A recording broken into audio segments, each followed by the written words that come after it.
Hello everyone. Have you ever heard it said about this game that rank doesn't matter in it? That's not true, by the way. Rank matters a lot. It matters to players to the point where when they play ranked, they start going insane. They start breaking and throwing things. They consider actually cheating in order to raise their rank. So it matters a lot to the players, but it's not a perfect reflection of skill at the game. So, would it be better if we had some sort of other statistic based on more sophisticated metrics that could show you how good a player is in numbers? And if we had that, would it be a good idea to implement it as opposed to fixing the ranking system we already have to make that a better reflection of skill at the game? Well, in Season 4, there was an attempt at doing this, and it's really funny how, I mean, it's almost like we're being trolled, which I really enjoy, but to this day I cannot wrap my head around how Tekken Prowess and player stats are supposed to work. And I've done my googling since yesterday. I've read any information I can find on how these stats and numbers are calculated, and there are a lot of educated guesses out there, but as far as I can tell, no information on how the calculations work in depth. So it's another great example of information flowing from Namco and helping us to understand the game. I guess we can start with Tekken Prowess, and the reason I started thinking about this is my own prowess is almost exactly 400,000 right now, and I stopped playing my mains for a while, and I wanted to go and play some other characters that I used to play a lot in the past, like Lars and Gigas, and I realized that, I hadn't touched those characters in a long time, so I was losing a lot in the beginning, but my prowess stats, my prowess was actually going up, and that didn't really make sense to me because I was losing a lot. But then I started thinking about it, and I realized that my main characters are like Bob and Zafina, who don't have really high combo damage. I play a bunch of Eliza, who you can't really use rage with because she has the worst rage art in the game, more or less, and no rage drive. But now I'm playing characters like Katarina, Gigas, and Lars, and that is like combo damage central. It's like some of the most high combo damage in the game, and some more useful rage drive, some things you can do with that. So I realized that some of my players' stats were going up, and that was boosting my prowess despite the fact that I was losing a lot of these matches, and it didn't really make sense to me. So I started experimenting.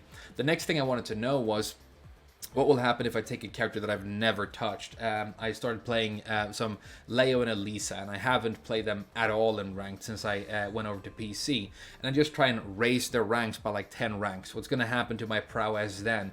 And it didn't seem to have the impact I expected. It didn't raise my prowess much at all. So I'm really struggling at this point to understand how this is calculated, right?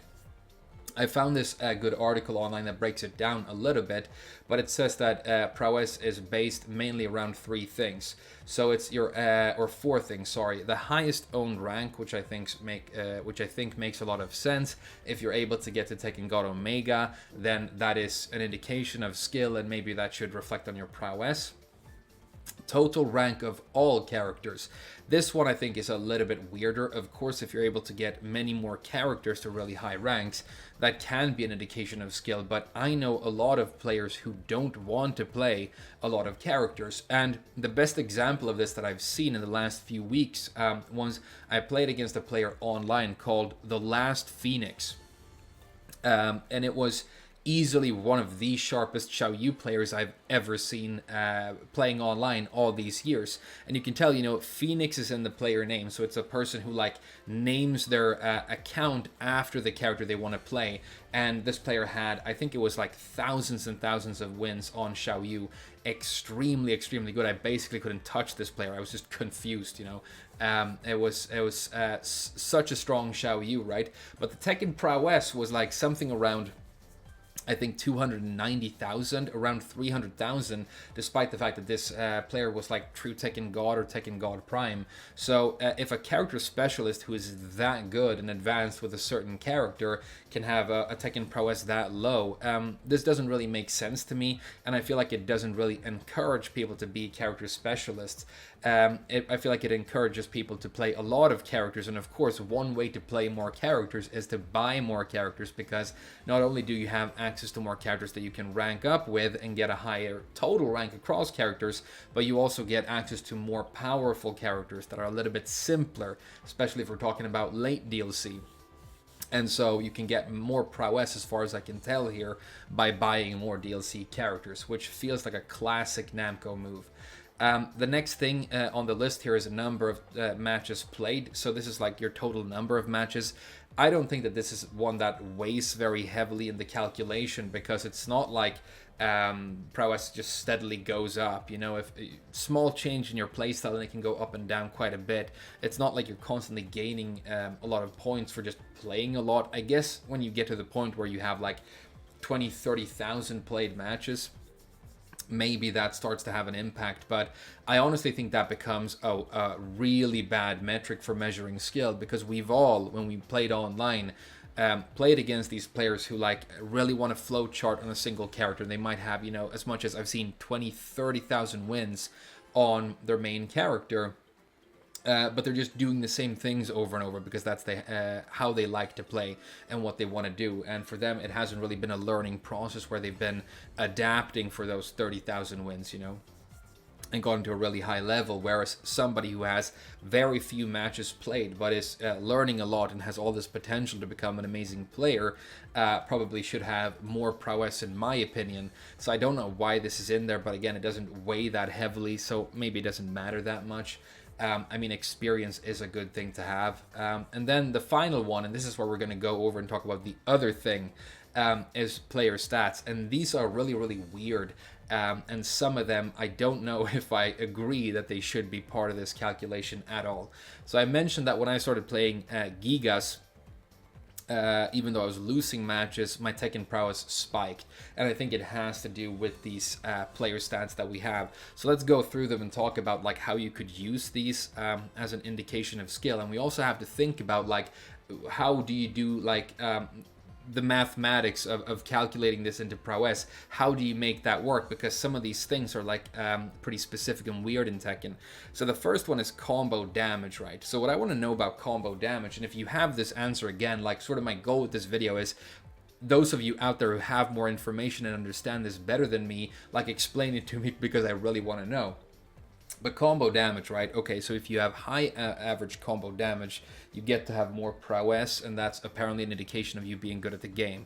So first of all, if you play characters who have really low combo damage overall, what happens to you then? And I think a really good example of this is Eliza, because she can do really high combo damage, but off of some of her launchers, she gets these like half combos, you know, helical flow, 4-4-3-4. I mean, you can get 50 something for launching with that for the most part, unless you want to burn a lot of meter and stuff. But you launch with that a lot more than you do like your standard launchers, like down 4-2-3. So most of your combos are going to be lower damage, and then sometimes you're going to do a really high damage combo.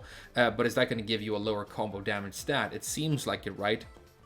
But even more interesting, I've talked a lot about how I love characters that have unscaled enders for the final hit in their combo. Cursed Crow, no exceptions, you know, Bob 4-3-3+4, Gigas Excavator, these unscaled hits at the end that sort of boost your combo damage a little bit. I love to have those hits in combos, but when you do them, even though they are guaranteed and technically part of your combo, they also technically are not, because the combo counter ends. So if you're doing combos like that all the time and getting really high combo damage, but say for example that you're an Oscar player, your final hit with your ender is going to be 16 damage. So are you shaving off 16 points of damage on all your combos in terms of your combo damage calculation and your prowess calculation, even though you're actually doing really high damage combos? Or does the combo damage stat somehow take that final hit into consideration? And if it does, how does that work? When you do a natural combo, so you have a 2-hit string for a Punisher, you know, Gigas is 1-2, is that considered a combo? Is that factored in? Does a combo have to be over a certain amount of hits? There are combos in this game where you just launch and then do an air throw, for example, to get really high damage. Is that calculated properly? I'd be really interested to know, but I think it's a weird thing to have here, because combo damage and having high combo damage, it's just a question after a certain rank, and not even a really high rank. You know, you play in sort of mid ranks these days, and everybody for the most part just knows their combos. So your best chance of having a high combo damage stat is just playing a character that is really good at doing high damage combos. And if you don't, then I guess you're screwed in terms of the stat, right? The next one is defensive ability. And I don't know how this is calculated or how this works at all. So how do you measure somebody's defensive ability in this game? Do you measure how many times they block during a round, for example? How many lows they block? Well, how do you know if that low should have been blocked as opposed to crushed or parried? How do you know that this person who's blocking all the time isn't just getting rushed down and really confused by a Huarong player, and then eventually the Huarong player gets the hit and they lose the round? I don't really know how this works, right? And again, maybe you're not playing a character that wants to be very defensive. Maybe your character isn't very defensive or very good at combo damage, and now you're getting neither of these stats, right? The next one I think is actually good, and I think this is something that should factor into a calculation of how good you are at the game, and it's throw countering. So breaking throws on reaction, really important. It's a skill that you work up. It has to do with practicing. It has to do with experience. It has to do with gut feeling and instinct. And it's something that you should do. So I think it's really, really good. It seems to be quite sensitive. I have, matches where I just break a couple of throws against an opponent who throws a lot. Maybe I'm playing against a grappler, and then all of a sudden my throw break just spikes up. And then, I play a bunch of matches where there aren't a lot of throws happening, where I miss breaking one and it goes down again. So it seems to be very sensitive, but there you go. Next one is agility. I don't know what this means. I mean, agility is like, being agile, moving around. Is this based on, does it take Korean backdash canceling into consideration? Who knows? I don't think it takes sidestepping into consideration, because sidestepping is its own stat, right? So I don't really know how this one works. Next, and this is another weird one that I don't really think should be on here, it's rage usage, right? So as far as I'm able to tell from my own matches, your rage usage stat goes up when you use either a rage drive or a rage art. A rage art is not something that you should be using often in this game. And if you're watching this and you're thinking like, oh, this stat means that I should be capitalizing on my rage as often as possible, don't do that. If you do a lot of rage arts when you're not supposed to, you are going to lose the round almost every time. There are very specific situations where you use them. And for some characters, for the most part, they're almost never good to use, because the rage drive will just be better unless you're going specifically for that armor. You can even get more damage at the end of your combo with your drive as opposed to your art. But then again, where's the democracy here? Because some characters, Elisa in this game, doesn't have a rage drive, and her rage art is bad, so she's going to use rage a lot less, right? So how does that make sense? And some rage drives are absolutely amazing. If you're playing Marduk, you're going to do your rage drive because it's a win button kill switch from full screen with no available counterplay. So you're going to do it, all the time. But if your rage drive sucks ass, maybe you're law or whatever, then, what are you going to do? So I don't know why this is up here, and I don't know how it's, again, weighed into the calculation. Maybe rage usage isn't a big one, but should it be here at all? And then we have aggressiveness. Again, I think that's going to depend on what character you play. How do you measure this? Is it like attacks per second across a round? Who knows? Aggressiveness is a weird word to use as well, but there you go. Then we have sidestepping, and I want to know what happens when you play a character that just doesn't sidestep. I mean, Gigas, for example, here, he's so big, he doesn't sidestep a lot at all, and he uses unscaled hits for his final hit and combos. So what's going to happen with his stats, right? And can you, for example, again, this gets really interesting when you think about it. Could I play a match against an opponent and they're standing over there, maybe they're like a Mishima, they're waiting for me to run in so they can do electrics, and I just do sidesteps back and forth at full screen all the time when nothing else is happening? Am I just going to boost my sidestep stat? Do I have to actually evade a move with a sidestep for it to count? I mean, it starts to be weird when you really try and go into it. Then we have punishment proficiency. And okay, so in punishment training in this game, you get a pass, like it tells you good job if you do any punish that is fast enough that it actually punishes. It doesn't have to be a correct punish or an optimal punish. So if I could have launched, but I do a 1-2, does that boost my punishment proficiency stat? And does the punishment proficiency stat respect punishment damage? This gets really interesting as well because, for example, again, Gigas, his 10 frame is insane for damage, right? You lay that on the opponent like 2 or 3 times in a match, maybe your stat goes way up. But if you have a character that, if you're playing Oscar and your 10 frame is completely useless, and most opponents just will not do moves that are minus 12 or more in this game a lot, then your stat is going to be very poor here if it takes damage into consideration. So it's kind of weird. And then the final one, tenacity, I have no idea what that means. Tenacity is like to have a good grip on something.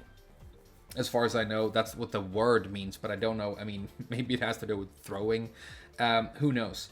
So some of these, I don't know what they mean at all, and the ones that we sort of know what they mean, we don't know how they're calculated. So it's actually really interesting. But the final thing I want to bring up here is actually that you can boost your prowess quite easily in this game. I've noticed also by playing these characters that I haven't already ranked up. You can boost your stats and by extension your prowess by a lot by playing players who aren't as good as you. So what do I mean by that? Well, in higher ranks in this game, it's very, very rare to actually get an opportunity to block punish these days because moves are just so safe and characters are just so safe overall.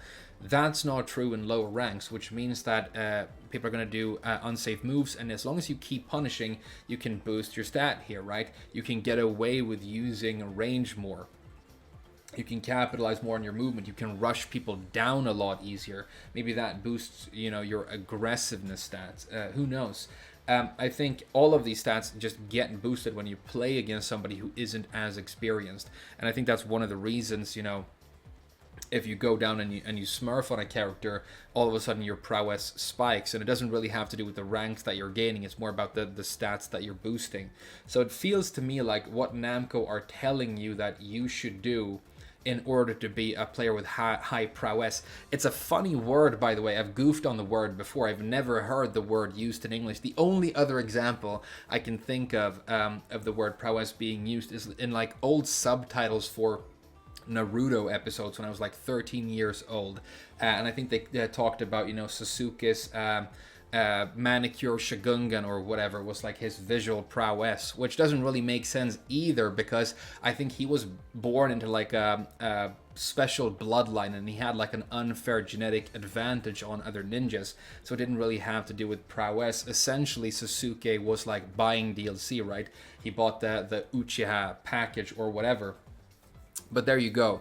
So I think Namco are telling you, buy a lot of DLC characters, smurf, use a lot of rage arts and rage drives, play characters who have them for the most part, prioritize doing high combo damage over setups and producing good Oki, don't use the very powerful and useful unscaled hits at the end of combos, sidestep even though it doesn't really make sense, and so on. So as far as I can tell, Tekken Prowess and these stats, they don't really mean anything, and it's extremely convoluted how they are sort of compiled and calculated. So again, if we could get like information about how they did this with very sophisticated statistical analysis, it would be interesting. My guess is that that's not the case.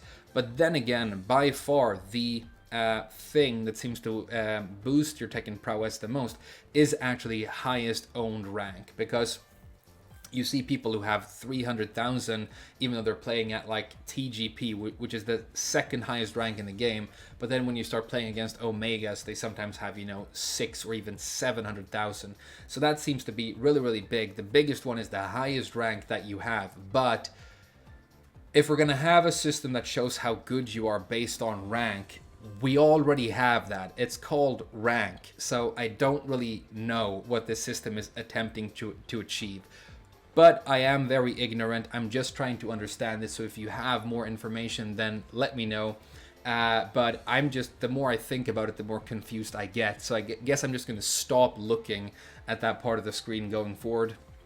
So, thank you so much for watching this. I hope you're having a great weekend, and I'll see you guys again very soon.